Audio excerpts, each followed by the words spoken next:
October 1971, Haskell County, Kansas. The smell arrived before the light did.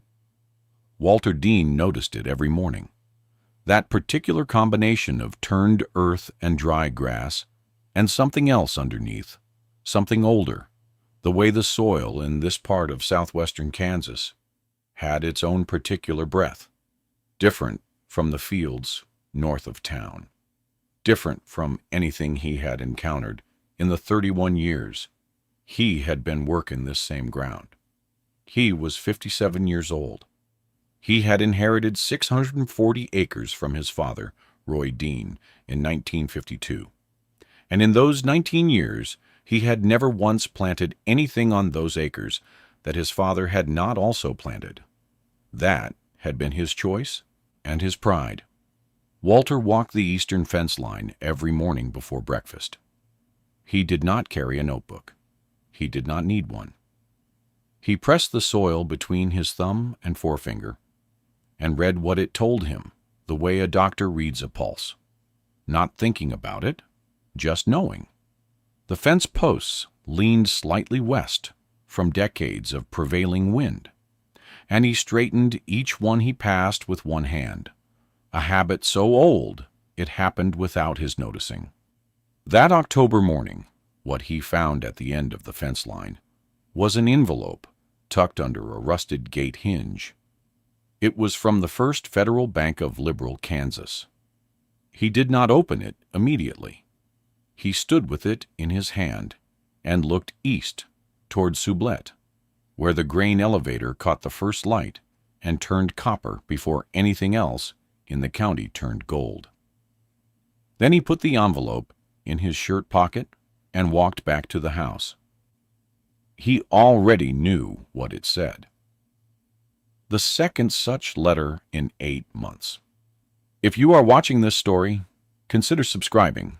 There is much more like this in this channel. The debt had not arrived suddenly. It had grown the way drought grows in western Kansas, so gradually that each individual day feels almost manageable. And then one morning you look at the land and understand that something fundamental has shifted, and the shift happened while you were working too hard to see it. Walter Deane had borrowed $47,000 in the spring of 1968 to expand his wheat operation. The price of hard red winter wheat had been strong through 1966 and 1967, and the county extensions agent, a man named Gerald Hofstede, had driven out to the farm in his green Ford pickup in the spring of that year and sat across the kitchen table from Walter and laid out projections on a yellow legal pad. Hofstede was 34 years old, freshly arrived from Kansas State University's agricultural extension program, and he spoke about wheat prices with the particular confidence of a man who had learned everything he knew about farming from textbooks and from men who also learned it from textbooks. "The export market is solid," Hofstede said. "You plant every available acre in wheat. You'll recover your investment in 3 years and be in surplus by the 4th. Walter had looked at those numbers for a long time. His wife, Marjorie, stood at the kitchen counter and did not turn around during the conversation. He signed the loan documents on April 14th, 1968. The first year was acceptable. The second year, the rains came wrong, too early in spring, then nothing for 11 weeks. The 1969 wheat crop came in at 40% of projection. In 1970, a wet October followed by a hard freeze in November damaged the root systems on his eastern fields. He harvested 68% of what he needed. By the time October 1971 arrived with its second bank letter, Walter Deane owed the First Federal Bank of Liberal $51,200, the principal plus accumulated interest, and his operating account held $3,400. Hofstede came back to the farm in November 1971. He brought another man this time, a loan officer named Dennis Pruitt, who wore a tie and a tan jacket that was not warm enough for the wind that came down off the plains that week. They sat at the same kitchen table. Marjorie made coffee and then left the room. Hofstede spread a new set of papers on the table. "We think the best course," he said, "is to sell the eastern 160 acres. Apply that to the principal. Restructure the remaining debt at a lower acreage." Walter looked at the papers. The eastern 160 acres were Roy Deane's original homestead claim. His father's first furrows were in that ground. "The alternative," Dennis Pruitt said, not unkindly, but with the precision of a man who had delivered this sentence many times, would be to proceed toward foreclosure review in March. Hofstede added, "I know this is hard, Walter, but frankly, the small diversified operation, I'm sorry to say this, it just isn't viable in this market anymore. Wheat or nothing. And at your current acreage, wheat alone won't carry the debt." He said it gently. That was the thing. He was not cruel. He believed every word he said, and the believing made it worse somehow, made it the kind of wrong that doesn't feel like injustice in the moment, but sits in the chest for years. At the feed store, in Sublet 2 weeks later, someone mentioned Walter Deane's situation. The consensus at the counter was quiet and regretful and unanimous.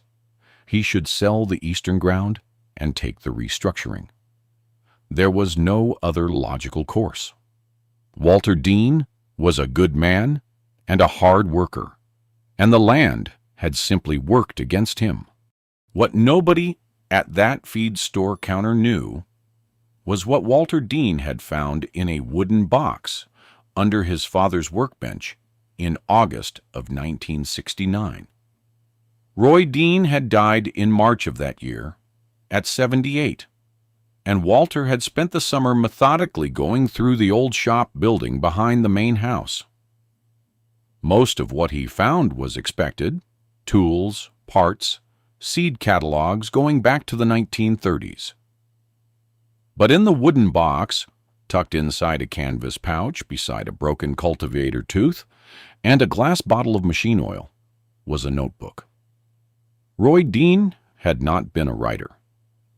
The notebook had only 31 pages filled, in the cramped pencil script of a man who used writing the way he used everything else, practically, sparingly, without decoration. The dates on the entries ran from 1934 to 1948. The early entries were from the worst years of the Dust Bowl, when Haskell County had been one of the hardest hit counties in the state. What Roy Deane had written in those pages was not a diary. It was a record. He had written about a crop he called the Old Standby, grain sorghum, specifically a variety his own father had grown in the 1910s and 1920s, before wheat prices climbed high enough to make everything else irrelevant. Not modern hybrid sorghum, which by the 1960s had become a respectable second crop in parts of Kansas, but an older, open-pollinated variety called Dwarf Yellow Milo, that Roy had kept seed stock of in a tin canister on the same shelf as the notebook. The entries were specific. Roy had written the soil moisture conditions, the planting depths, the row spacing, the days to maturity. He had written yield figures.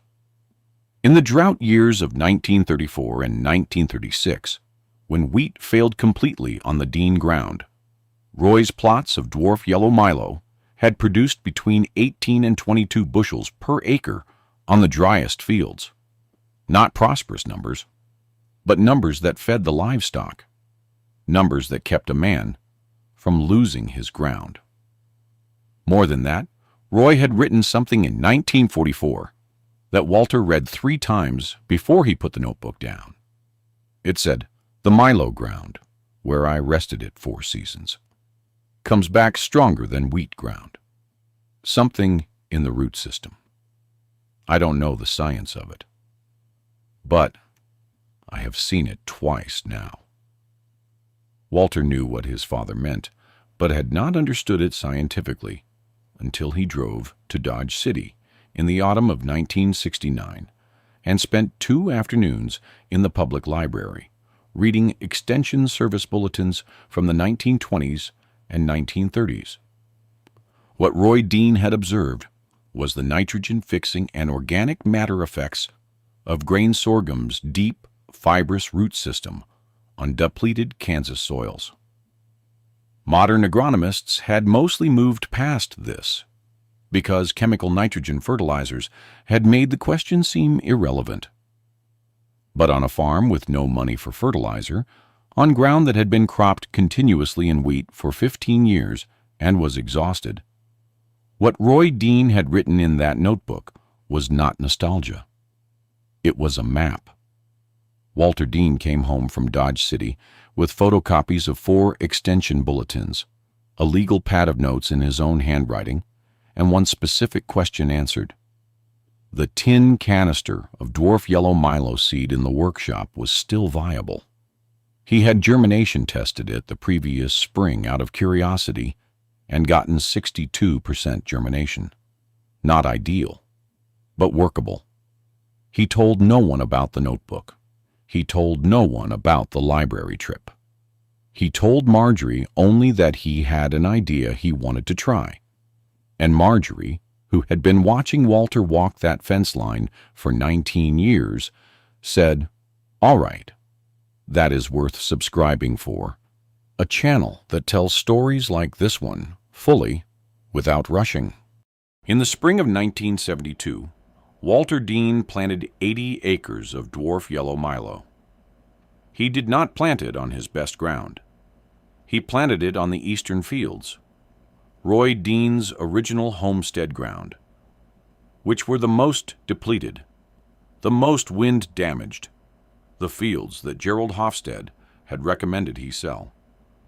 He planted it at a rate of 4 pounds of seed per acre in 30-inch rows using a 1948 John Deere Model M tractor that Roy Deane had bought secondhand in 1953, and that Walter had kept running through 3 decades of replacement parts and careful maintenance. The tractor had a hand clutch that Walter had modified himself in 1961, using parts from a Model B that a neighbor had scrapped. Everyone in the county who knew about that tractor had long ago stopped commenting on it. It was simply part of Walter Deane's operation, the way a particular hat is part of a man. The planting took 11 days. Walter worked alone.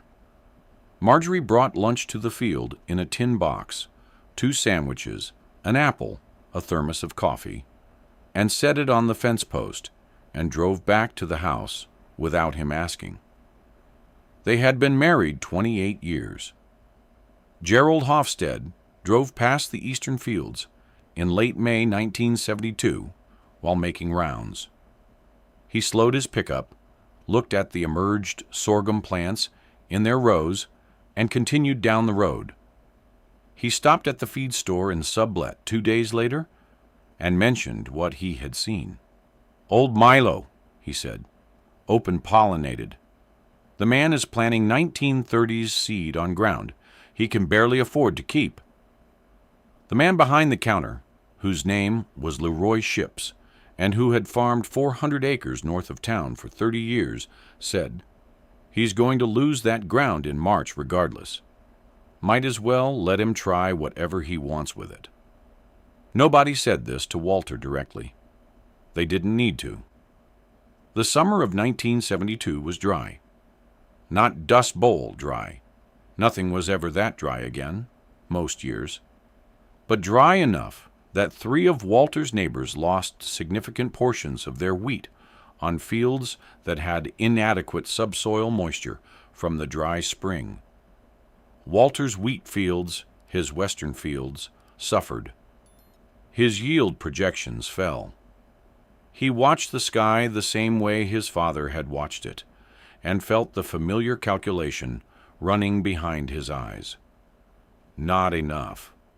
But the eastern fields held. The Dwarf Yellow Milo did not need what the wheat needed. Roy Deane had written in the notebook, "It will stand dry weather that would kill wheat by a month. The roots go deep. It is patient." Walter had read that sentence until he had memorized it, and now he watched it prove itself. The sorghum plants on the eastern fields reached knee height in July, taped in August, and headed out in September, with seed heads the size of a man's fist. He walked those rows in late August and pressed the leaves between his palms and felt the slight waxy resistance that healthy sorghum has, and something settled in him that had not been settled in 4 years. He did not say anything about it. He went back to the house and ate supper and went to sleep. September brought the complication that nearly undone the year. On the 14th of that month, a late-season hailstorm tracked northeast out of Meade County and passed directly over the southeastern corner of Haskell County. Walter Deane's eastern fields sat at the exact center of the storm's path. He stood on his porch and watched the hail come down for 22 minutes. Stones the size of marbles, not catastrophic, but sustained. And when it stopped, he drove out to the eastern field in the Model M and walked the rows in the wet dark. The grain heads had sustained impact damage. Roughly 30% of the heads showed broken rachis, the central stem that holds the grain kernels, which would mean kernel loss at harvest. He stood in the middle of the field for a long time. The soil under his boots was soft from the rain component of the storm, and he could feel the give of it, the wetness. He crouched down and pressed his hand flat against the ground and felt the warmth that good, biologically active soil holds even after rain. He made the decision standing there. He would leave the lodged heads in place rather than cutting them early, accepting the field loss but allowing the root mass to continue fixing organic matter into the soil through the rest of the growing season. The crop would not be what he had projected, but the ground would be better in spring than it was now, and that was the secondary purpose anyway. And the secondary purpose was going to matter for the next 3 years, not just this one. He drove back to the house and told Marjorie about the hail. She poured him a cup of coffee. Neither of them said what they were both calculating. The bank letter came in October 1972. March deadline confirmed. Partial field loss noted. The balance had grown to $50,800. Walter harvested the undamaged portions of the eastern sorghum fields in October. He ran the grain through the old combine, a 1956 Massey Harris Model 92S, that most men of his age had already traded for newer equipment. And it took him 6 days because the machine needed to be fed carefully, at a specific ground speed, or the cylinder would plug on the heavy sorghum heads. He had learned that speed from his father, who had written it in the notebook as 2.8 miles per hour. Walter's speedometer had been broken since 1968, and he gauged it by engine sound. The harvest from the undamaged portions, 44 acres at an average of 26 bushels per acre. The damaged 36 acres, partial harvest, 11 bushels per acre average.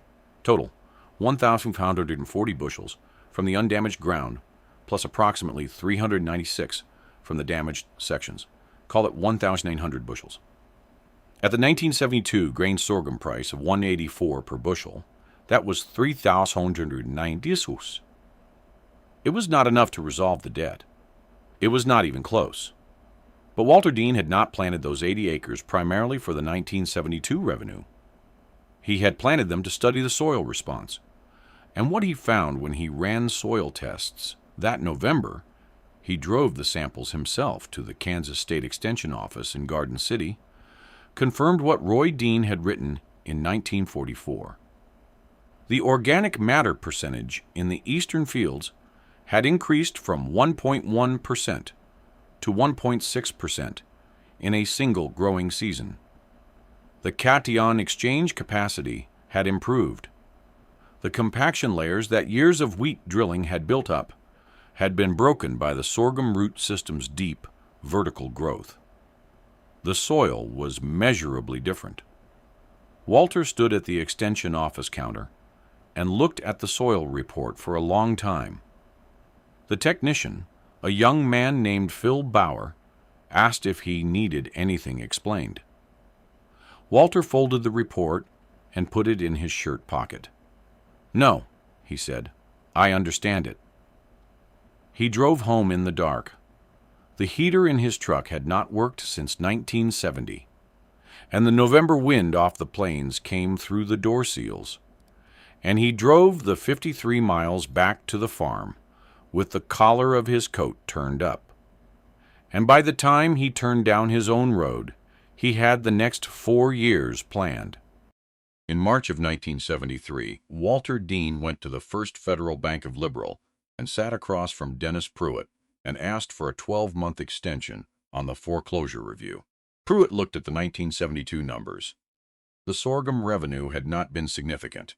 The wheat revenue had been below projection due to the dry summer. The overall picture was not improved. "I can't recommend this to the board in good conscience," Pruitt said. He was not being cruel.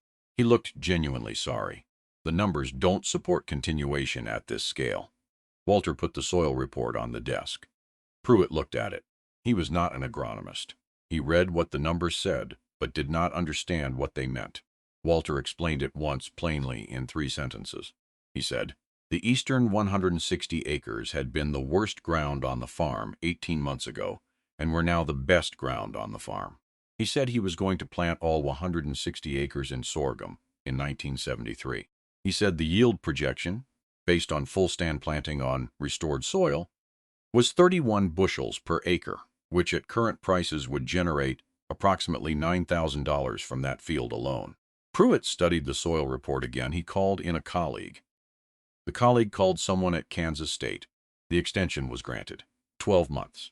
Walter Deane planted all of 160 eastern acres in Dwarf Yellow Milo in May of 1973. Using the same Model M, the same seed stock, he had saved 400 pounds of his own seed from the 1972 harvest, and the same 30-inch row spacing his father had specified in the notebook. The summer of 1973 was the best growing season Haskell County had seen in a decade. Adequate spring rainfall, warm nights in June and July. The sorghum on the eastern fields grew to 5 feet and carried heads that Walter could barely close his hand around.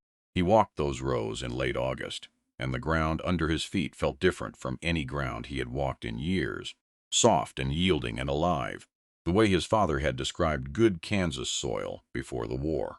He said nothing about what he was seeing. He walked back to the truck. If you want to see what that harvest revealed and what happened next, subscribe to this channel. What's coming in the next section changed how several people in this county thought about their own ground.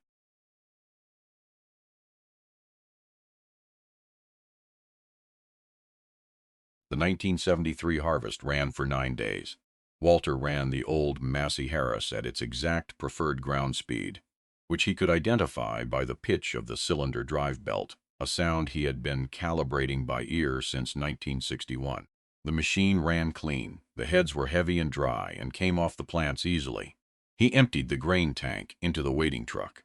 Marjorie drove it alongside the combine, and at the end of the 9th day, he ran the totals in pencil on the back of a seed bag. 160 acres, average yield 4.2 bushels per acre, total 5,472 bushels. At the 1973 grain sorghum price, which had risen to $2.61 per bushel due to a tight national supply, that was $14,282. He sat on the combine platform with the pencil still in his hand and looked at that number for a while.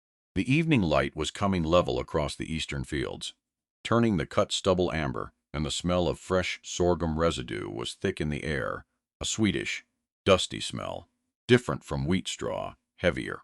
He climbed down from the combine and walked to the near end of the field and crouched and pressed his palm against the soil the way he always did.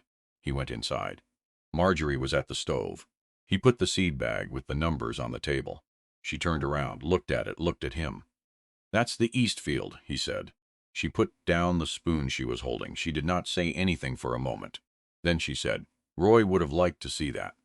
Walter sat down at the table. "Yes," he said. He would. Word traveled the way it travels in those counties. Slowly at first, person to person, at the grain elevator, at the co-op, at the gas station in Sublette. A man named Carl Vickers, who farmed 800 acres west of town, heard the yield number from the elevator operator and told his wife he doubted it. Another man, a retired farmer named George Aldrich, who lived in town and had known Roy Deane since the 1930s, heard it and said he wasn't surprised and left it at that. Gerald Hofstede heard the number from Dennis Pruitt, who had processed the payment Walter brought to the bank in November 1973. $14,282 applied against the principal, reducing the debt by 27% in a single payment. Hofstede's response, initially, was to question the figure. He drove out to the Deane farm in December 1973. It was a cold, clear afternoon, the fields cut and resting under a gray sky, the soil visible in the harvested rows, dark and crumbled. He stood at the edge of the eastern field for a long time without speaking. Then he asked Walter to walk him through it. What variety, what row spacing, what soil preparation, what the root system had done to the ground. Walter walked him through it. He held nothing back. He showed Hofstede the soil reports from 1972 and 1973. He showed him the yield records. He showed him Roy Deane's notebook, or at least the relevant pages, the 1934 and 1936 entries, the 1944 observation about the ground coming back stronger. Hofstede read those pages carefully. He was quiet for a while. "I told you to sell this ground," he said. "Yes," Walter said. "I was wrong about this." Walter looked out at the eastern field. The winter light was thin and flat, and the soil held its color evenly. "The ground was telling me something different than what the numbers said," he said. "My father had written down what it was trying to say." Hofstede stood there for another minute. Then he said, "I need to understand this better. Will you let me bring some people out in the spring?" Walter said he would. That conversation, two men standing at the edge of a winter field, one of them revising 30 years of assumptions, is the kind of moment that never makes it into the textbooks, but it changes what the textbooks say afterward. Stay with this story. The next section shows what happened when that visit turned into something that reached well beyond Haskell County. Gerald Hofstede brought 3 researchers from Kansas State University's agronomy department to the Deane farm in April 1974. They spent 2 days walking the fields, running additional soil tests, examining the root system on sorghum plants Walter had left standing as demonstration strips along the eastern field borders. The lead researcher, a soil scientist named Dr. Arthur Kemper, published a paper in the Kansas Agricultural Experiment Station Bulletin in 1975 titled "Open Pollinated Grain, Sorghum Varieties, and Soil Organic Matter Recovery in Continuous Cropped Hard Winter Wheat Ground." The paper cited the Deane farm data extensively and named the specific variety, Dwarf Yellow Milo, and the specific management approach Roy Deane had developed and Walter Deane had applied. The paper was not widely circulated outside the academic and extension world, but within the Kansas extension system, it moved. Hofstede changed his recommendations. Not overnight, not completely, but specifically and measurably. Beginning in 1975, his written extension materials included a section on sorghum rotation for depleted wheat ground. He drove to farms where he had previously recommended against crop diversification and had different conversations. He did not announce that he had been wrong. He simply began practicing differently. Carl Vickers, the man who had doubted the yield figure, drove to the Deane farm in the spring of 1974 and asked Walter if he would sell him seed. Walter said he would. He charged $0.35 per pound, which was the going rate for open-pollinated seed stock, and he sold Vickers 200 pounds from his saved supply. Vickers planted 40 acres that year. His yield was 29 bushels per acre. 3 other Haskell County farmers planted open-pollinated sorghum varieties in 1974 and 1975, some using Deane's seed, some sourcing other open-pollinated stock. 2 of them had soil conditions similar to what Roy Deane had observed in the 1930s, continuous wheat ground that had gone thin and tight. Both saw measurable soil improvement by the second season. In November 1974, Walter Deane paid off the remaining balance on his first federal bank loan. The payment was $23,400, drawn from the 1974 sorghum harvest, plus the seed sales. Dennis Pruitt shook his hand across the counter and said it was one of the more satisfying transactions he could remember. Walter accepted a handshake. He did not say much. He drove home and walked the fence line before dark, the way he did every morning, except that evening he did it from the east end, starting at the original homestead corner, and he straightened 3 leaning fence posts on the way back. That autumn, Kansas State University invited Walter to speak at an agricultural extension conference in Manhattan, Kansas. He declined. He wrote a short letter saying he appreciated the invitation but had work to finish. He did not attend the conference. He did send, at Hofstede's request, a typed 2-page summary of his methods and soil test results, which was distributed to attendees. His name appeared in the conference program, though he was not there to see it. 16 years later, in the fall of 1990, Walter Deane was 76 years old, and his right knee gave him trouble on cold mornings, but he still walked the fence line before breakfast. His son, David, had been farming alongside him since 1981, learning the operation the way Walter had learned it, by doing, not by being told. That October, Walter and David walked the eastern fields together on a Saturday morning. The fields had rotated through sorghum and wheat in a planned sequence for 18 years, and the soil organic matter percentage, which Phil Bauer had measured at 1.1% in 1971, now tested consistently above 3.2%. The ground looked different. It was darker, more open in texture, the kind of soil that holds a footprint without cracking around the edges.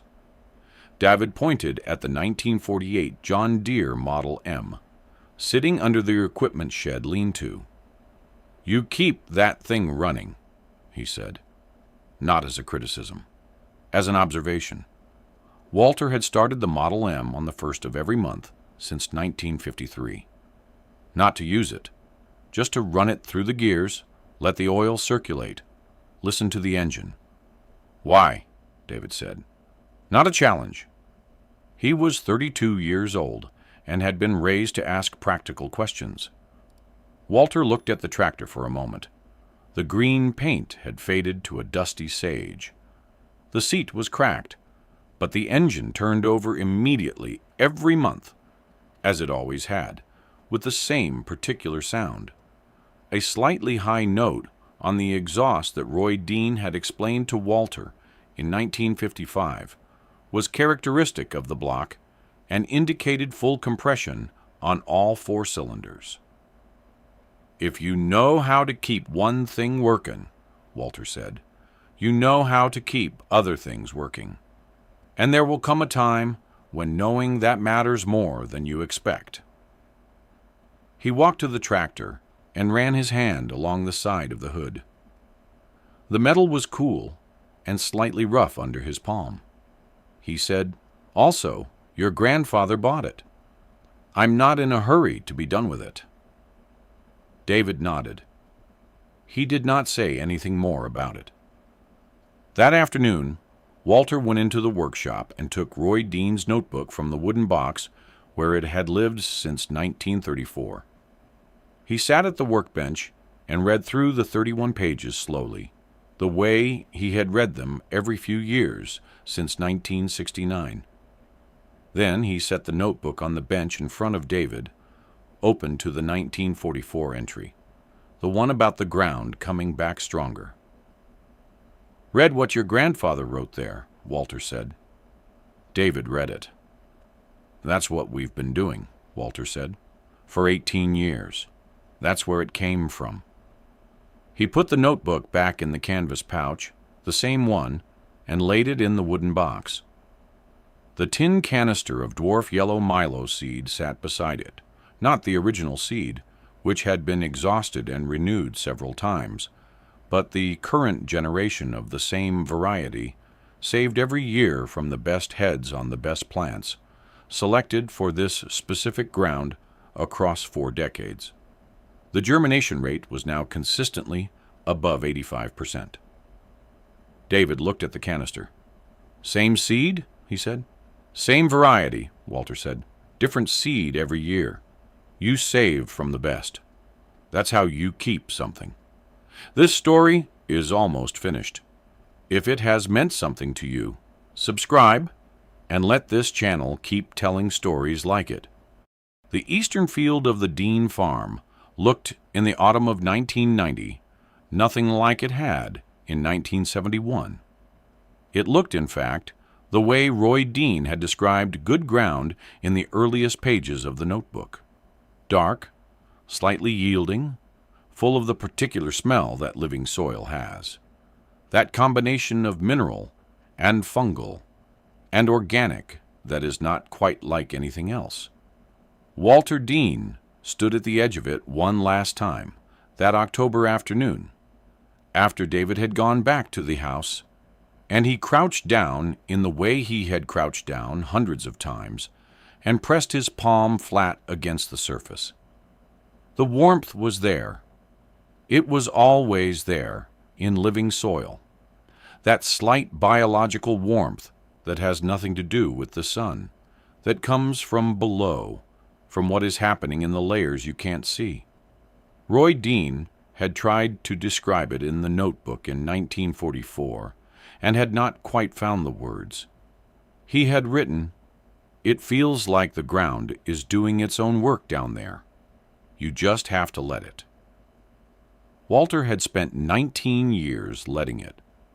What Walter Deane understood, and what Gerald Hofstede eventually published in a 1976 extension pamphlet that reached to farmers in 11 Kansas counties, was not a secret. It had never been a secret. Roy Deane had written it down in a 0W15 notebook in the middle of the worst agricultural decade in American history, and it had sat in a wooden box for 30 years, waiting for someone to need it badly enough to look. The land does not forget what was asked of it. And the knowledge of how to ask correctly does not expire. It only waits, in a notebook, in a tin canister, in the particular sound of an engine that someone has been careful enough to keep running, for the moment when the ground needs it again, and someone who has been paying attention understands what that moment is. The Model M is still under that lean-to. David Deane starts it on the 1st of every month. If this story stayed with you, subscribe and share it with someone who still works the ground.